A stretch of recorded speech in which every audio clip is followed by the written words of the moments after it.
Hello, hello, hello, everyone. My name is FocusSight or just Focus. Kind of switched up the order there for no reason. And I'm here today to show you Mega Man Xtreme 2. Some of you may not even be familiar with what this game is because it's the Mega Man series. They have 100 million games and like 7 people who know all of them. But the Xtreme series is a sub-series, like a side game series in the Mega Man X franchise specifically. So this is an X game. And it was released for the Game Boy Color in 2001, which is a very weird time to release a game, but Capcom absolutely knew what they were doing on the Game Boy Color. This game is fantastic. I think the first game, while not as great, is pretty good still. It's worth checking out because it's super impressive to see what they do here with 8-bit hardware. A lot of people, including the person who's setting me up for this today, actually was surprised that this was a Game Boy Color game and not a Game Boy Advance game, just because it looks that good. But besides that, I want to mention a few things before we start the run off here. So I'm running on an actual hardware right here. I'm actually running on a Game Boy, a GameCube with Game Boy interface installed, as well as using a Game Boy Advance SP. I'm running on a Japanese version, a cart of the game, an official Japanese cartridge. I will explain why we are using the Japanese version in a little bit. But this is the other thing I want to mention. This is the button configuration, so there are some things here still allowed to mess with these settings for the purpose of a run. The first one is the select button, and it does scramble change that allows us to swap between X and 0, which is going to be quite useful in extreme mode, as we will find. We have auto charge, which is set to off because we don't want our weapons to automatically charge as X. And we have Rensha, which is auto fire, set to be on as X. So if you hold the attack button, you will continuously shoot. And this is all allowed within our rules here. So there are a few different modes in this game. The X mission is the one I'm currently selected on, and the 0 mission just below. Beating both of these unlocks Extreme mode, which is effectively the true game. It's the full experience, which is what we're going to do, and we're going to complete that 100% in this. Our estimate is 40 minutes, and this should be quite a fun run, I think. It's quite fast-paced, lots of stuff to talk about, not a lot of time to admittedly talk about it, because there's just so much going on. Sorry, Focus, before we start, do you mind if I just read a couple of donations? Yeah, that'd be best, because I was actually going to say they're quite big we don't ones. have too much. Yeah, that's good. We don't have too many time for donations here, so it'd be good. We have $40 from Generically Named, who says, "Thanks for having me, let's go Bulbasaur." And then immediately after that, we got $50 from The Meat, who just says, "Gaming." And with that, we have hit $1,000 raised for lead. So thank you so much, everyone, for so many donations over these past few days. And let's crack on to our goal of 2,000. Thank you so much, everybody. Yeah, thank you so much. Sorry about interrupting you a little bit there, Realm. I didn't mean to at all, but not a problem. Yeah, I'll let you know when we have time for donations. There's a good time for donations, so do get your donations in still. Obviously, there's going to be a good period of time where we just have like 3 minutes to talk about them. But if we're ready on time, I'm more than happy to get started and give a countdown. Right, so we're going to begin in 5, 4, 3, 2, 1, go! And we start off with text. The reason why I choose a Japanese version, there's less text. It scrolls faster, and therefore you save about a minute of time with it. Super useful to do, so play on the Japanese release. So the plot of this game, it takes place in between Mega Man X3 and Mega Man X4, which is why Iris is there. Iris is the sort of love interest that Zero has. And so they're looking to investigate this island, which has had a bunch of souls, just weird DNA readings. And what they're going to do with that is they're just two people, Gareth and Burkana, who are trying to extract the souls from Reploids, robot-human hybrids, to gain power or something. It's honestly nothing to write home about, and it's totally not Sigma at the end, I promise. But yeah, it's a decent plot. It actually is canon. It is referenced as the Erasure incident in X6. And it makes do for what it is as a Game Boy Color title. First boss we have here is Skullhead, although my friend likes to call him Mega Skeletor. If you use a charge shot on this boss, it will give the boss invincibility frames, and it will mean that the screen flashes, you waste time. So it's best to switch off auto charge so that you're not actually using charge shots there. That's one of the reasons why we prefer not having charge shots on. The boss takes a lot longer that way. The other reason is basically in this game, we don't really that much. So there's no reason for him to have something that enables lag, like, say, those charge animations would, because they can get quite laggy. While this story is happening, again, I basically already explained it to you, I want to talk a little bit about movement in this game. So there's no dash button in Xtreme 2. It's a Game Boy Color title, and while the first game had a dash button, it being Start, this game doesn't have the room for a dash button. So there are three major ways. You can command dash, which is double tapping left or right. That allows you to dash jump, but it's not easy to spam, but it's the longest and most effective one if you can use it for like a lot of uneven surfaces. You have the down A dash, which you can just hold down an A and you can just repeatedly charge dashes on the ground. Can't dash jump out of them though, which means that it's only good for straight surfaces, very flat, very common, like constant surfaces. And then immediately from the beginning is 0, and as an unlockable is X. Knowing when to use each of these dashes is essential to move into this game. So for instance, 0 here has a dash jump, you can see right there. And it's really useful to start off as 0 because it's a lot easier in terms of movement. There's a lot of recovery you can do with it that you just can't do as X alone. I also want to mention that we went to the parts shop earlier. It gives us equipable items that we can attach to either both characters, only X or only 0. We do not need to buy all the parts in order to get 100% of this game. 100% is considered getting both sub-tanks. I got one of them just up there. Getting all 8 heart tanks, that's all 8 health upgrades. And all 8 armor capsules. This upgrades the armor for 0 and X. I just got, I believe, the head part? Either that or the foot part, I can't remember. Because we don't really use the foot parts that often. As 0, it doesn't really give him anything besides the ability to break blocks, which is, I mean, cool, I guess. So getting all 8 of those armor capsules is required for 100%. I bought from the shop immediately Zero Saber plus 1, that increases his attack by, well, 1 for everything he does. And so it's really useful because that means certain attacks actually give more damage than they otherwise would. And so it makes bosses and such pretty quick. So for instance, 0 here has a jump slash, it's normally 3 damage, but if you jump slash after equipping Zero Saber plus 1, it's now 4 damage. Alrighty. This is our first boss, and the reason why we're doing this boss first is because the armor capsule in the next stage requires his weapon as 0. So you must defeat this boss as 0. This is Wire Sponge, and he's arguably one of the more high RNG points in the run. I'm gonna wait for him because he can do this like desperation attack. He can do this desperation attack if he's below 12 health in the sky, and you have like 15 seconds where you can't attack him. It is more effective to actually try to get him when he's actually down than to wait through that, or try to get him when he can't attack, but he can't go into that, than it is to, say, wait for that desperation move to hold. And that was a pretty good fight, all things considered. Not the best cycle, but a pretty decent one. So I'm now going to Tunnel Rhino, and I bought yet another part. I'm going to explain why we got that part later, because it's not useful now.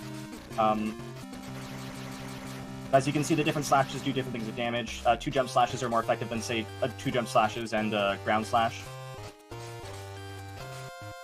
So Tunnel Rhino here is a stage that has a lot of rocks, a lot of things you need to avoid. They're all cyclical, though, pretty much. You do take a deliberate hit here, at least I do. Get up to the top here and go through. We're then going to get our first taste of Ride Armor. So Ride Armor is an interesting mechanic in this game. I can't pause for some reason while I'm in the Ride Armor.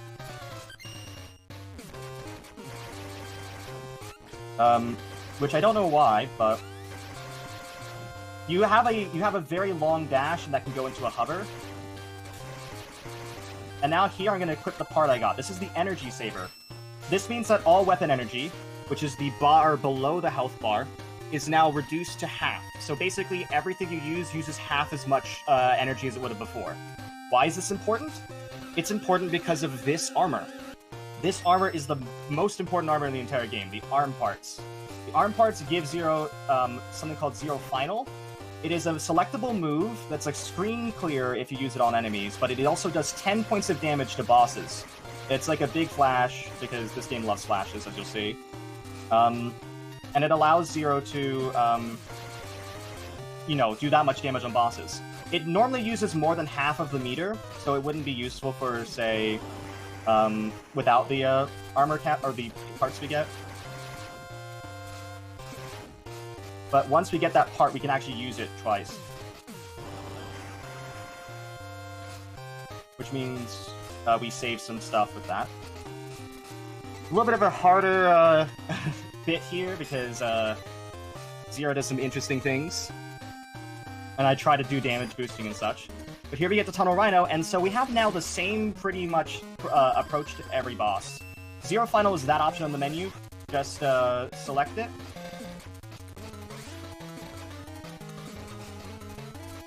And do 3 jump slashes into 2 Zero Finals. That's pretty much how we're going to fight every boss from now on. So the bosses are pretty much cut and dry like that.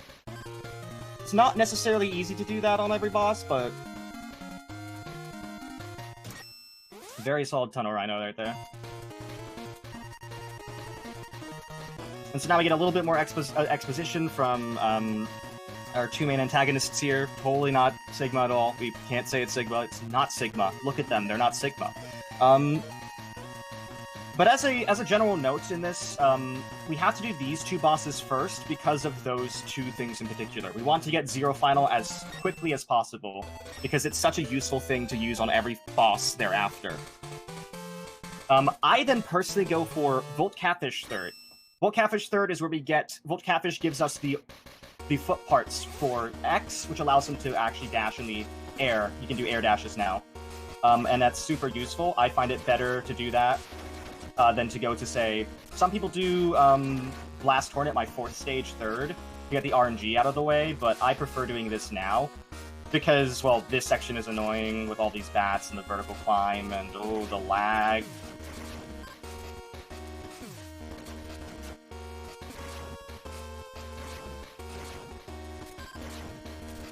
As you can see here, it's a lot. So I get this done out of the way first. And I can actually basically just use X now here in this section to save Zero for the final boss. Which is pretty useful when you have Extreme Mode, because this is not normally what you get in the other 2 modes. Exclusive to Extreme Mode, from the very start of the game, you can swap between X and Zero. That's limited to just the final runes in the respective stories, which only have 4 Mavericks each.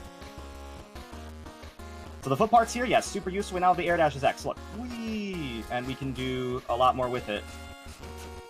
This is the water level of the game, so this will flash for a bit and go through. I want to try to avoid a cycle by air dashing, getting hit, and then jumping up to here. So X's air dash also has an up dash. If you press double tap A and hold up, you can actually go into the air vertically, and that means you can actually get additional height and do some skips like that, so pretty neat. I'm gonna play this safe. There is a time save here, but it's not typically worth going for unless you're trying to go for world record. So I'm gonna wait for this. It's now gonna flash, but it's gonna look a little bit yellow. That means it has electricity in it, so it's instant kill. Instead of dealing with that, I'm just gonna go ahead and get the heart here. Oh, that was so close. I need to get that heart there to get 100%, of course.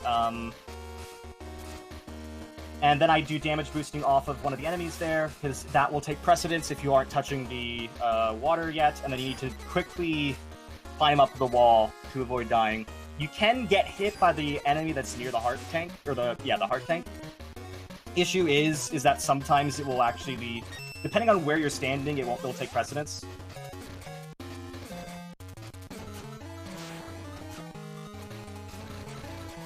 And there we go, that is Volt Catfish. So we actually don't really use much of the weapons that we get in this game. They aren't really that useful. Because your base attacks are really jacked in Extreme 2. They do so much damage, there's no real need to switch weapons, which you can do as X, and you do as X for his own mission, because there are some certain useful things there, but typically we just menu to reach the weapons. You can swap Select to be a weapon swap, but not useful for our purposes here, really. And now comes my favorite stage in the run. This is Blast Hornet. Unlike the other stages we've seen thus far, which are all remakes of the SNES stages in a way, this is a unique stage. They completely made a different stage for Blast Hornet in this, and I think it's a much better one. It also uses the PlayStation 1 version of his theme, which I think is cool.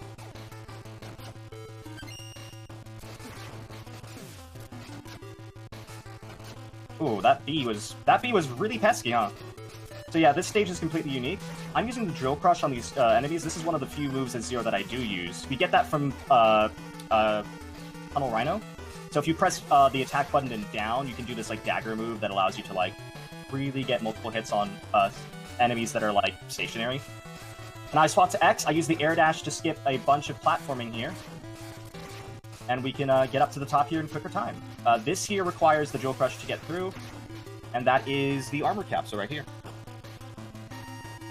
So, this is a pretty useful one to get as well. You can get this earlier, and it might be a bit safer even, but I like getting X's stuff first. This is the body armor for Zero. It reduces damage by half. So everything takes, you take less damage. And we get to one of the real big RNG points in this run. There aren't too many, but this room is one of them. So there are 4 turrets here. 2 of them will light at a time. I want the 2 at the right, the 2 at the left here to light up immediately.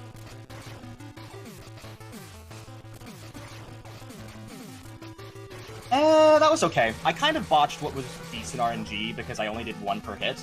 But there are times where the game will just not give you that for, like, ages. And that can be really frustrating. It's, whatever. You kind of take what you get for that one, I feel. Because that's like, I love everything about Bloodthorn stage except that mini-boss. Okay, so now we're gonna jump here. Jump, immediately Zero Final, because we need to be at level with stuff. Zero Final is like a screen scrolling move. Okay, that wasn't too early. There's a certain number of flashes that every boss will do, and you need to make sure to hit Zero Final while they're not invincible. Really important.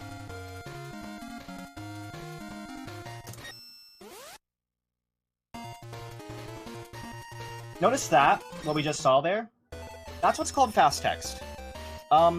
Sometimes the weapon get screen can speed up the text for no reason whatsoever. I don't really know why. It just happens, and it is faster. It's like a second faster every time it happens. There are 8 times where that happens, so that could be like up to 8 seconds faster. Which is a little bit weird, for sure. So I'm using the Ride Chaser here. This is from, well, Mega Man X1 and 2.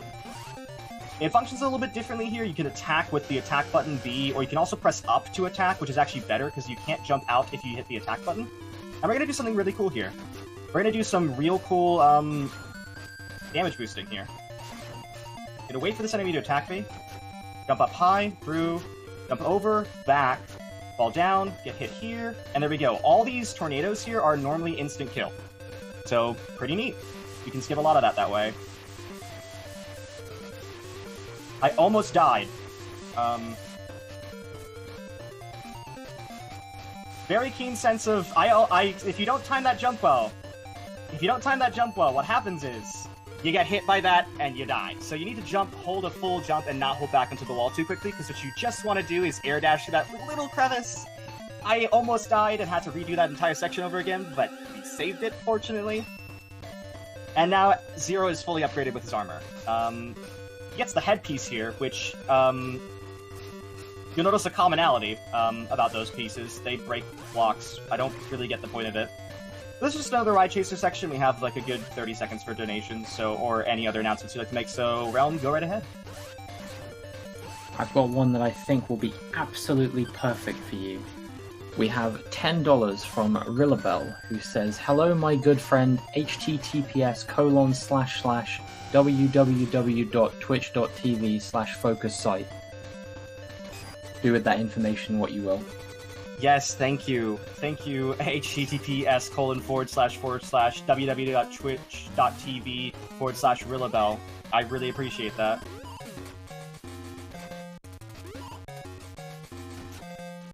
So this is actually a pretty good pattern for... So yeah, this is a really good pattern we got for Overdrive Ostrich here. Overdrive Ostrich can go into the background and actually come back to the front. And that's really frustrating to deal with, to be honest. It wastes some time, and I actually got a pattern in there that actually meant I could do that all within one setting, which is pretty neat. Very rare to get that happen, so that kind of made up for the time loss of not, barely avoiding death. This is now Flame Mammoth stage. You might notice the music isn't Flame Mammoth stage, though. For those of you who played X1, this is actually this is actually Launch Octopus's theme. In the Japanese release of this game, for some reason, they actually mixed up the two. And so Launch Octopus's theme plays in Flame Mammoth, and Flame Mammoth's theme plays in Launch Octopus's stage. Don't know why. It just be.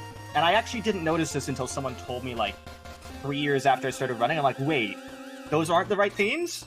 It just fits weirdly. The water theme fits the fire stage, and the fire theme fits the water stage. Don't question it. So, Extreme Mode also adds some difficulty in some places.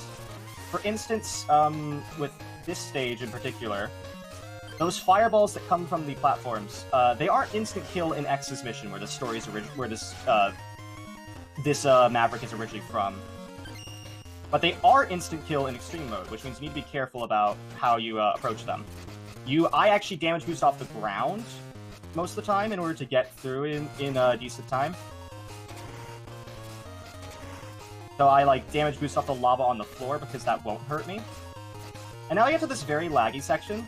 You might have been noticing throughout this run I've been doing these things. You can see where I like jump continuously, but the stage doesn't stop. We call those momentum jumps. So if you air dash or jump dash and then manage to press the jump button at the right frame before you land, you can actually conserve your momentum in your next jump, which makes it the fastest form of movement. I believe it's frame perfect, so it's not like reliably there, but it's, you know, it's there.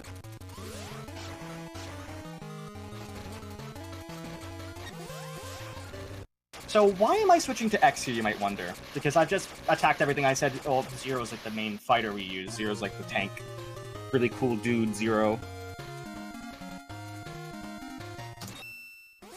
This is because in order to get the next armor capsule we have in the round, I'm getting a lot of fast texts for no reason. I just noticed that. In order to get the armor capsule in this stage, we must use X's weapon that we get from Flame Mammoth. In fact, in the X mission, if you're doing 100%, you must revisit this stage, which is kind of bleh, but, you know, it happens. Game design. So we're actually going to get to see a bit of X here. He has a good long-range attacks, but they're not as effective against single enemies. They only do 2 damage each. I failed to mention this earlier, but every boss in this game is 32 hits. So 32 damage is what's needed to kill it. So, for instance, with Zero Finals, that's 20 of 32, and then you need 12 more, that's 3 jump slashes, with Zero Saber plus 1 equipped. Otherwise, it'd be 4. You take some hits here. Oh, good. I got the damage boost where it doesn't knock me back. Clutch over to Fire Wave, and then fall through there. This is what this is what gives us the head part, which allows us to break blocks. If you remember correctly in the previous stage, I used Zero to break those blocks to get to that capsule early.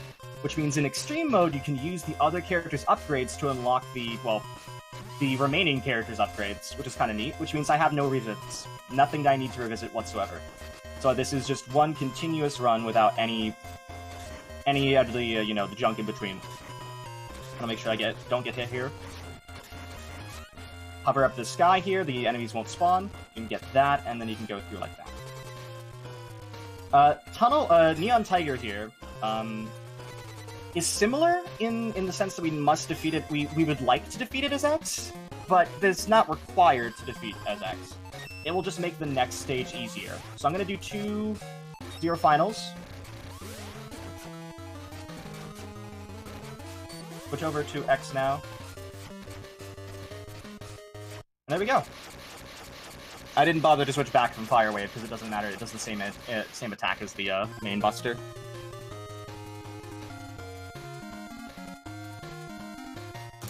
And there we go. Yeah, that's Neon Tiger. Can we get another fast text for no reason? Okay, no. Bad. I called it and made it sad. And this is our last of the main 8. The main 8 Mavericks we have in this game. This is Launch Octopus with Flame Mammoth's theme. Launch Octopus here is pretty true to its X1 original. There's actually a lot of the same branching paths that we have, and I'm going to do the path that gets us the final armor piece. We have water physics here as well. Actually, faster to get momentum jumps here, because momentum jumps for some reason sets the physics here back to the air physics, and you dash faster in the air. Like, for instance, you saw when I was doing that, when I jumped in and air dashed before going into the item there, it like maybe go faster through the water, like here as well, than if it just did a dash underwater. It's strange, but it's a thing. So getting air dashes or momentum jumps here is technically more effective. I just need to shoot it, and as soon as it's just defeated, you can just go underneath. It doesn't even need to crash into it technically, which is what it's supposed to do.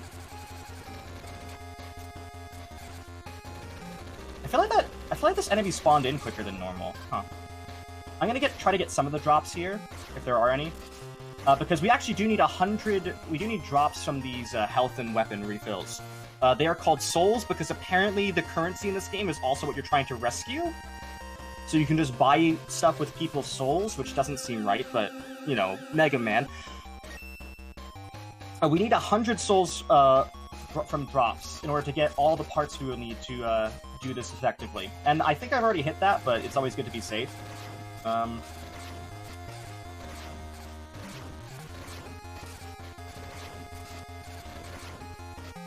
So, for instance, in the fights here against these sort of water snakes, I forget their actual name. They have a name, but I don't care. You can wait and get some of the stuff off them. I got a good pattern here. You want the fight to be taken towards you. Here. Switch to Ray Claw, which is the weapon we just got.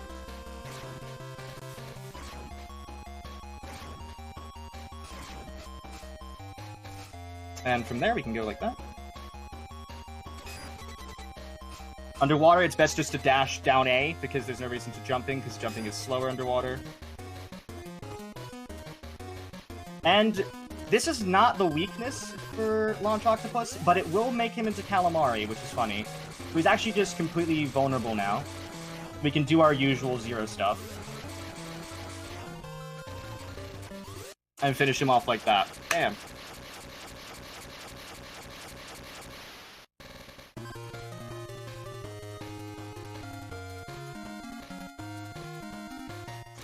Almost golded that. Almost golded that. Very good. And that's our main eight. We are more or less more of the way done through this run, but we still got about 12, 13 minutes to go. And we're going to get into the Gareth and Burkana Fortress stages, which are mostly new, mostly from stuff we haven't seen before. Sometimes, though, that can happen. So the platforms here are a little bit too close to the ceiling, and so Zero can fall through them. It's generally safer to wait a little bit and go like that. Unfortunate, but it happens. It's also kind of funny. I have rescued that from barely dying before, and it's really cool when you can, but, you know, not required. Just go through here. Avoid the ride armor. The ride armor will just actually waste time because you need to get out and in of it, and it's honestly a little bit finicky to get in it in the first place. I don't know why the ride armor has such trouble recognizing when you're in it. Go up through this pathway. Ooh. Unfortunate. I was trying to get up before that, but, you know. Go through that pathway instead of the other one there. You want to get hit here, you want to make sure you get, like, hit in certain places so you don't actually have to deal with enemies. There you go. Now we get... I want to poll in the chat for this. I mean, you don't mods don't actually have to put a poll, but if you want to, you can. Is this a wolf or a dog? Important questions of our time.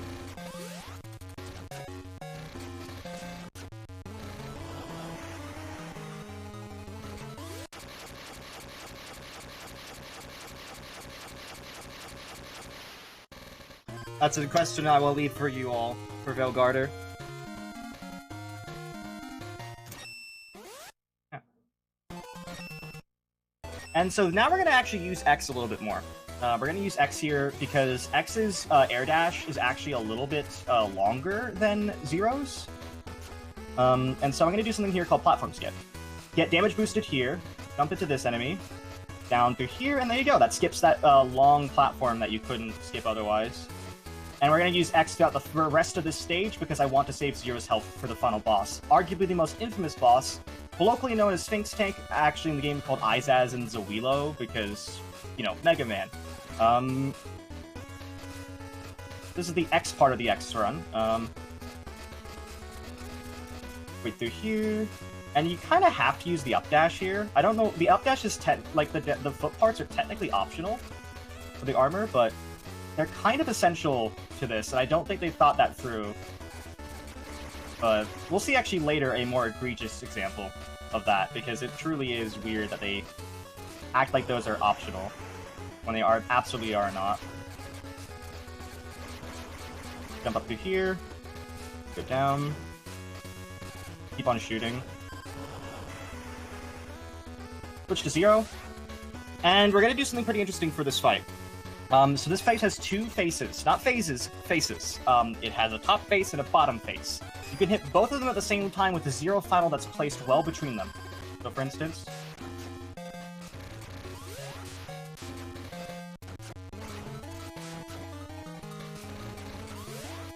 and then after that, I can get hit.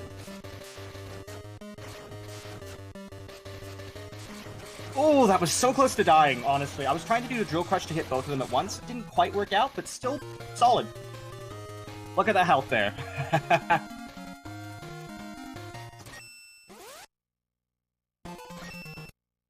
So before the next fight, I need to get a few things from the part shop. We're gonna buy both of X's shot upgrades, so he's now gonna have 5 damage, because it does stack. If you do +1, +2, base buster's 2, so +1, 3, +2, 5. Same happens for 0, so he's gonna go up to his jump slash being 6 points of damage. So we're gonna just do some quick menuing here to get that done, so I'm gonna switch over, equip +2, and then switch over to his X. So now it's X, I'm gonna equip just 2, because he can only equip 2 with the full armor set. Normally you can equip 4, but when you have the full armor, it goes down to 2. Don't tell me why an upgrade goes a downgrade. You could probably ask Microsoft for that. We need to get to this part as X, because in the individual missions, this is where the story splits. As X is an X mission, you'd fight Burkana, which is the left one. I believe the only villainous in the series, in the X series. Which is kind of interesting. If you play as 0 here in Zero's mission, or play as 0 entering into that load zone, you'll go to Zero's fight, which is Gareth. X's is better for 2 reasons. One, we need it to get 100%, as you'll see, but outside of that already disqualifying reason, the text there after he fights the boss is, before he enters the stage, is only like 2 things. With 0, it's like Iris and him talking for ages, so it's not as quick. Just do some stuff there. I don't know how you're supposed to do that without the up dash. The wall to your left is not wall jumpable. You can't jump on it, jump off of it. So you just die if you don't have the upgrade. I mean, you can return to get the upgrade, but it still doesn't make any sense.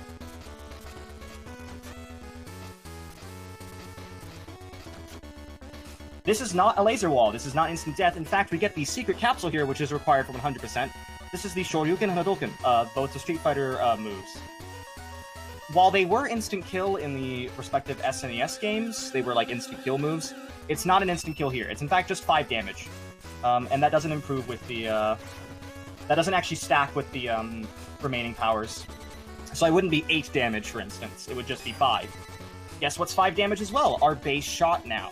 So there's no reason to do a fully charged shot to get a Shoryuken done when you can just literally hold B. Speaking of B, we're gonna have Burkana here spice us with the alphabet. So if you hate the alphabet, if you never watched Sesame Street as a kid, you're gonna hate this.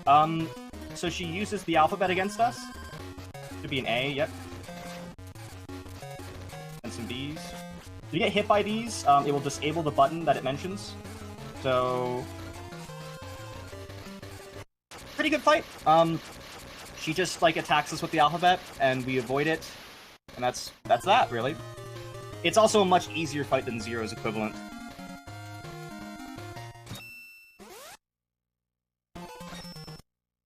And we get on to the last stage. Oh my god, it's Sigma? What? Oh my god, I can't believe it's Sigma. No one could have seen that coming. Oh.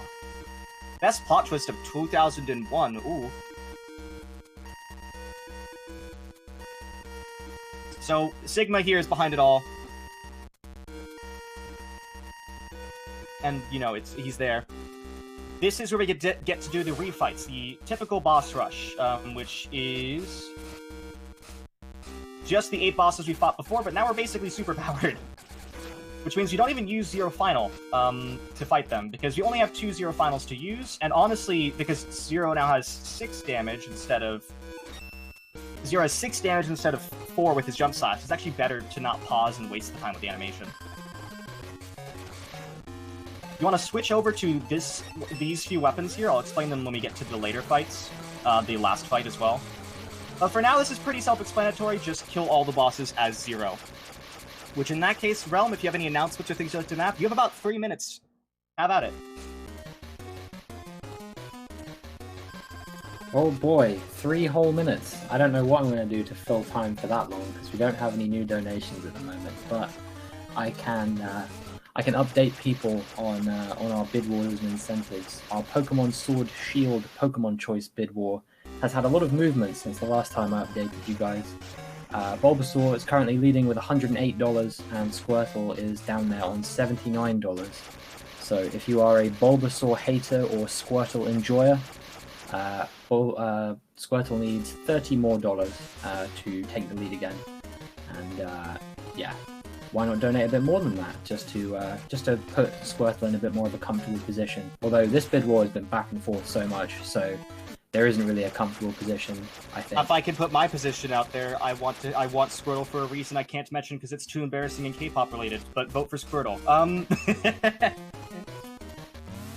And then we have the Metroid Prime Hunters incentive, the first hunt showcase run. That one closes in about 10 hours, and we are already 3/5 of the way there. We are $90 raised out of the $150 required. I know Shasta is very keen to showcase that first hunt run, so make sure that you get your donations in towards that incentive. And we are currently only $490 away from the Bug Snacks any percent bonus run that would be happening at, I believe that is 7:40 AM PST tomorrow morning. So I'll be hosting for that, actually. Focus will indeed be hosting for that. So yeah, make sure you get your donations in for the Bug Snacks bonus run. We need to raise $490 by about this time tomorrow morning, here or there. And I will know because I was here and heard you, so if you don't do it, I will tell the teacher. I mean, I'll be the one that's probably promoting donations for that tomorrow morning, I imagine. Fair enough. Because I'm hosting directly before you. Anyways, we're almost done with the boss rush here, and we're almost done with the game as a whole. Awesome. So this is, yeah, we just fight all bosses again, and we do it mostly as Zero.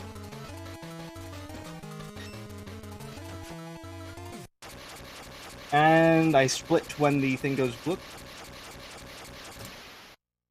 Okay. That was almost a gold, actually. It was really good except for that final fight. And the refight's gold I thought was really good on my end, but nope. So I'm going to give a big warning here. If you have epilepsy or are photosensitive or are sensitive to like bright light, this final boss is brutal. Honestly, it flashes pretty much every time we hit it. So I'm giving a warning now ahead of time so that people are aware of this. The other weird thing is that Sigma here is weak to a move we've never used before, which is the air dash slash. So if I dash in the air and then quickly hit the X button, it does 8 points of damage to him, meaning he only needs 4 hits. This is the same with this giant Sigma here, Bigma. And he can do the same. So when he's yellow here, by the way, time's coming up really soon. Time's going to come up as soon as I'm done this fight. When he's yellow here, he's only weak to X. But I always switch to Zero so that I can do the dump dash slash on him. We now have also, the thing we equipped is called Ultimate Buster. It makes every shot that X has a charged shot, because otherwise... Oh, I just lost a hit. Ooh, that's not good. That's normally a hit, I just completely missed it. You can do that and have to wait another cycle, but that's still fine. There we go. It's a hard hitbox to hit, weirdly, with the air dash slash. But yeah, we have Ultimate Buster equipped. It makes every shot a charge shot, and he's only weak to charge shots, so that's why we get that, and that's why we need 2,000 to hit. We're gonna switch to pink.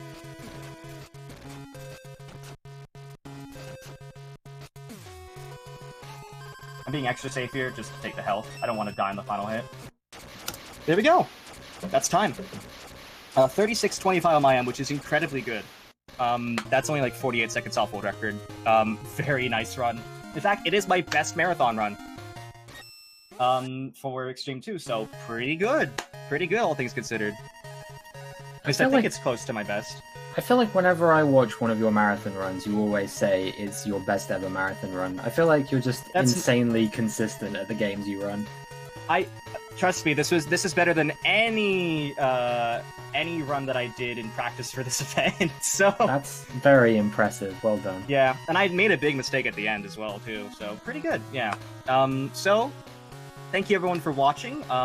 My name is FocusSight. You can follow me at twitch.tv/FocusSight. I run a lot of different games. I mainly run Sonic the Hedgehog 2006, but I also run a lot of the X series, including, well, Xtreme 2, the first game, Xtreme 1 as well, Mega Man X7, and I'm learning a few of the other X games at the moment.